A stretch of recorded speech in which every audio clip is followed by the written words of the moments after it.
اهلا وسهلا، اش اخباركم؟ لاباس عليكم؟ كلشي بخير؟ نتمنىكم تكونوا بخير وعلى خير. واخيرا لاباط ديال البيتزا اللي في الانستغرام ما نقولش لكم كلشي كيسول عليها. غادي نحتاجو فيها، انا غادي نصورها معكم اليوم. غادي نحتاجو لها زلافه ديال فورس مع معلقه كبيره ديال الخميره ديال العجينه، نص كاس حيت عندي الكاس صغير، المهم نص كاس ديال العنبه ديال الزيت البلديه. غنحتاجو 2 معالق ديال الفينو مليحه حسب الذوق، ومعلقه مسوحه ديال العسل.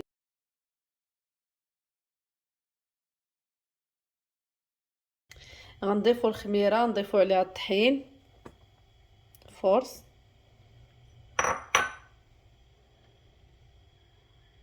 نزيدوا هاد العسل. ما كانش عندكم العسل تقدروا تضيفوا في بلاصتو سنيده. وهاد 2 معالق ديال الفينو ومع المليحه صافي. وغادي نجمع كل شيء بمية دافيه. صافي هنايا غادي جمعت كل شيء من غير الزيت البلديه، هذه غنخليوها ابار. نجمع كل شيء نعجنوه بمية دافيه صافي، ونخليه يخمر الخمره الاولى.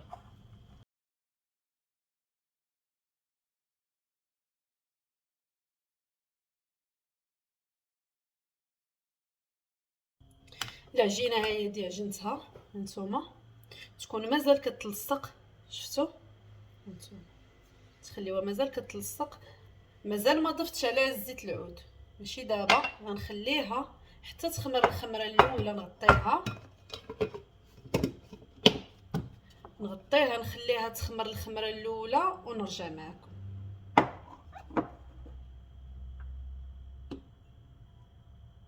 خمرات الخمره الاولى،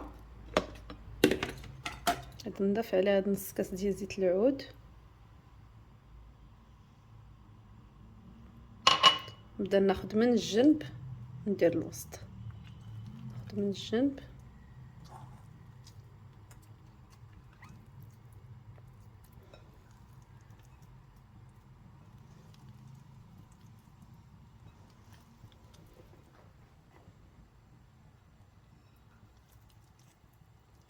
صافي، ونخليها تخمر، تعاود تخمر.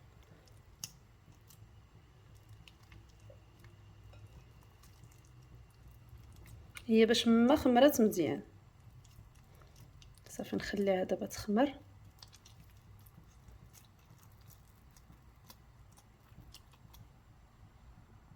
ونغطي عليها. هي دابا خمرت المره الثانيه، شفتوا؟ ثاني كناخذو من الجنب نديروه نص هكا حتى كتشرب داك الزويته كامله كتشربها.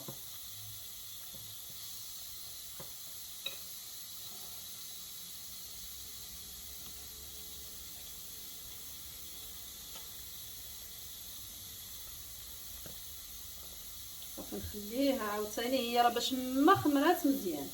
انا حيت هنا بطرت بها شويه، ما غنخليهاش ترتاح، ديتها مع ديك 3:30 صافي. ولكن ما غنطيبها حتى نقولوا 6. ولكن نتوما فوق ما خليتوها تقدروا تخليوها حتى في الثلاجه. شفتوا؟ نبدا بحال هكا الزويته كامله نردوها ليها. وتقدروا بحال دابا الا صوبتو نصيص تقدروا ديروا نص ديال العجينه، ديروا وحده صغيره، وهذه اللي بقات لكم تغطيوها وديروها في الثلاجه حتى الغدا ان شاء الله. وتخرجوها ثاني من الثلاجه تخليوها في الكوزينه في حراره المطبخ تقريبا واحد، شحال نقول لكم، واحد ساعه حتى تاخذ السخونيه ديال المطبخ صافي. عاوتاني تزيدوا تشكلوها وتطيبوها كتبقى مزيانه، ما كيطرى لها حتى حاجه. غادي نقول لكم واش الخمره الثالثه ولا الرابعه. هانتوما كنبقاو عليها بهذه الطريقه صافي حتى كنبغيو نشكلوها. هنا راه تقريبا غيخرجوا ليا 2 بيتزات كبار.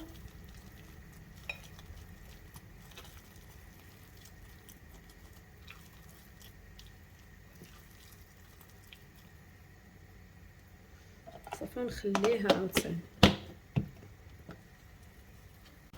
صافي هنايا غادي نبدا نستعملها. انا وجدت هاهي العجينه ديال البيتزا، هنا وجدت داكشي اللي غادي نعمر بها. انا كانت تحمقني البيتزا ديال الطون.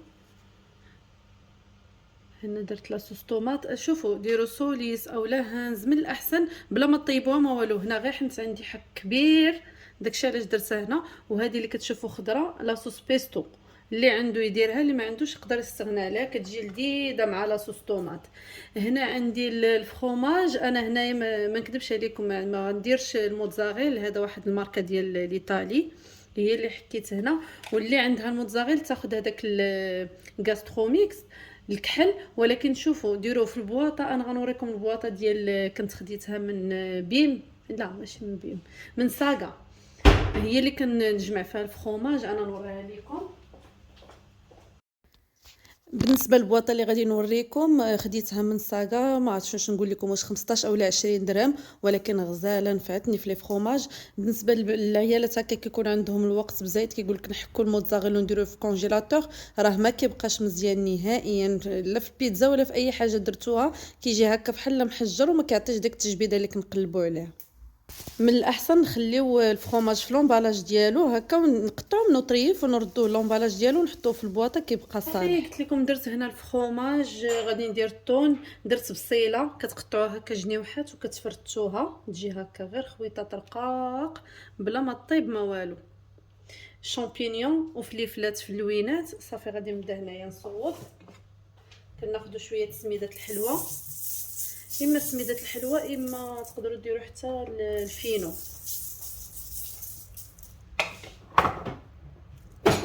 هنا كيف ما كتشوفوا كاين عندنا شويه ديال الزيت غناخذوها باش ما تلصقش لينا في يدينا. صافي وغادي نقسمها على جوج، النص غنستعملو اليوم والنص غنستعملو حتى الغدا. ومنين تهزوها حاولوا تخليو فيها داك الخميره، ما تحاولوش تخرجوا منها الخميره. نتوما بحال هكا تحاولوش تخرجوا منها الخميره. صافي بحال هكا ونحطوها في البابي كويس. هذه غنغطيها ونحطها في الثلاجه حتى الغدا ان شاء الله. صافي كتبداو تورقوا ولاتي نشوف واش مشدود.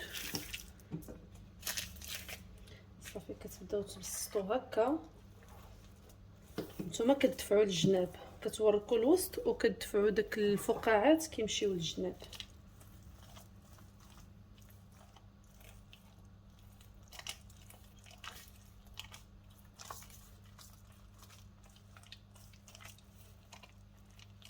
انا راه شعلت الفران من الفوق ومن التحت على اعلى درجه، وخديت اللاطه حطيتها في الارض ديال الفران، في الارض فوق من داك الحديده الفران حطيتها، حيت خصها تكون سخونه ديك اللاطه. وضروري كديروا البابي كويسون. اللي ما عندهاش زعما هذا. عطيني بنتي فينك، عطيني هذا اللي كنهز به انا، حنت عندي هذا الطراح هذا هو اللي كنهز به. اللي ما عندهاش هذاك اللي كنهز به البيتزا. وري ليهم هذا ديال هذا الطراح هذا. اللي ما عندهاش صافي تقدر ولكن من الاحسن ديرها اولا يهزها معاك شي واحد بحال هكا، يهزها معاك شي واحد وتحطها في اللاطه، حيت اللاطه خصها تكون سخونه. مهم داك لو شوك ديال السخونيه مع البيتزا كتحط دغيا كطيب ودغيا كتنفخ. ما حطيتش البيتزا الوسط ماشي مشكل. صافي غنبقى بحال هكا. شفتوا انا كنورق كندفع في الجناب.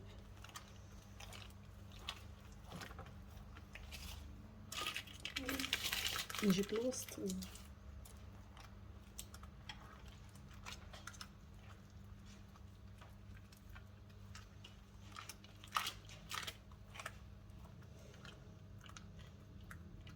انا هنا راح نتمورقاها، درتها رقيقه، ما تحتاجوش، حاولوا تجيبوها سطح واحد بلا ما تحتاجوا تقبوها.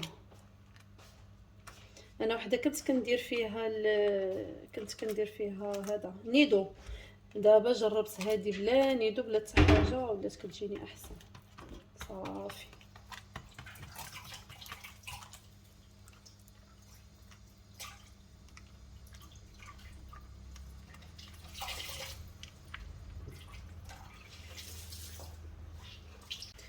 صافي غادي ندير لاصوص بيستو، عرفتي كتعطيها واحد المذاق.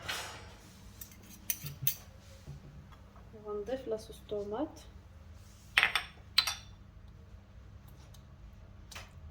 قلت لكم البنات الا درتو سوليس ولا درتو داك لا مارك هانز هولا اولا قلت لكم اولا ما كتعجبنيش بزاف. كتجيني محمضه وما عرفت، ماشي بحال المذاق ديال هانز ولا سوليس، كتجي بنينه.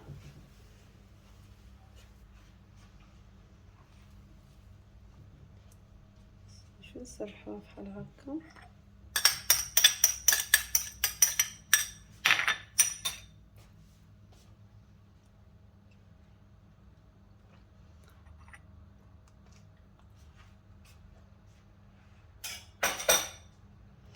انا هنا درت الطون. بالنسبه اللي بغى يدير الكروفيت ويدير الكفته، انا ما كنطيبهمش، كتحطيهم هكاك حيت اصلا الفران سخون من الفوق ومن تحت راه كيطيب. جربوه غتشكروني. ما غاديش نطيب، ما بقيتش كنطيب الكفته، ما بقيتش كنطيب الكروفيت.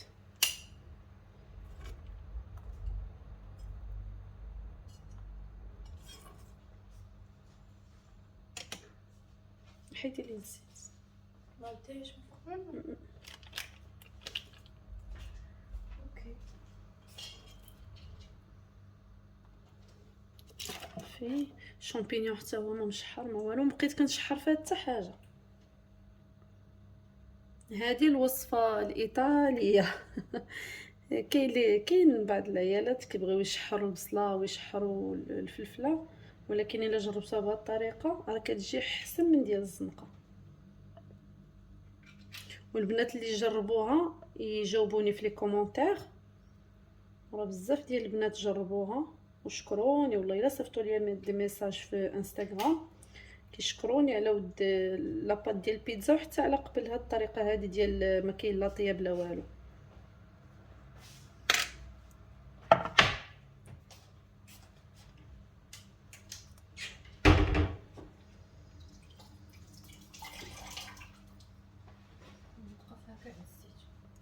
احسن صافي بحال هكا.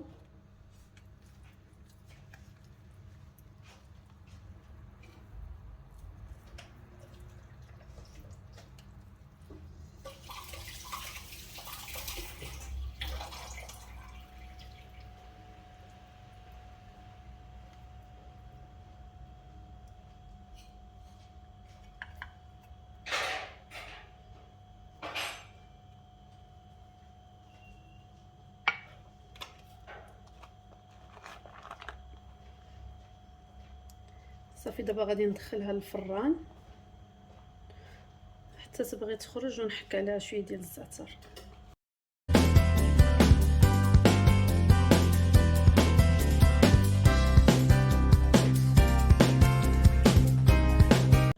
الفران كما قلت لكم شاعل من الفوق ومن التحت، اللاطه شفتوها على الارض ديال الفران.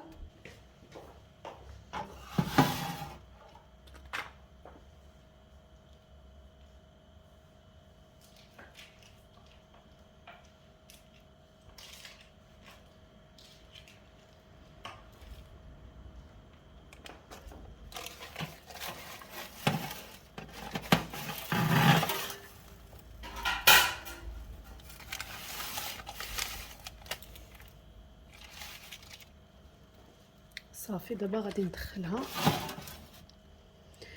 تقريبا، غير تقلبوا هكا. لا ماشي دابا، غير تقلبوا هكا تبان لكم بدات كتحمر. صافي طلعوها لهنا واحد 3 حتى غير 3 سكوند صافي وحيدوها. انا عطيتكم دابا لي ديتاي ديال البيتزا. هنا تقريبا دوزت 4 دقائق في الفران.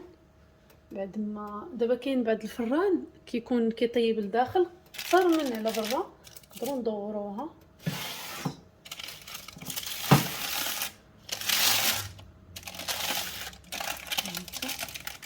شفتوا صافي دابا غتكون طابت من تحت.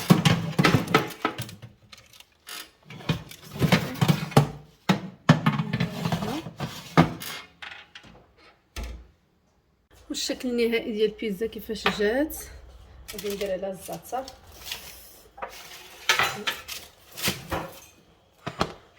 شفتوا كيفاش كيجي هنا هانتوما خصيا ولكن رطبه. هانتوما نديروا عليها شويه الزعتر.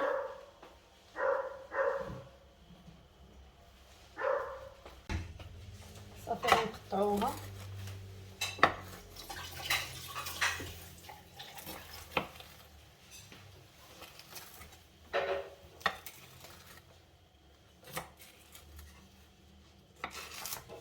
كتسمعوا ديال التقرميشه.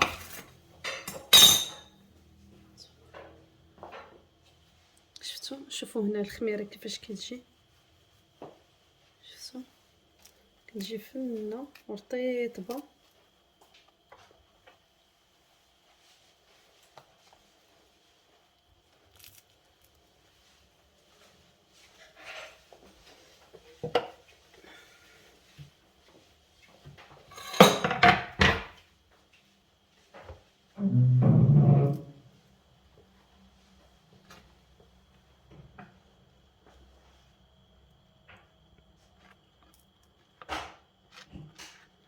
شوفوا هاد الحويجات كيفاش كيجيو.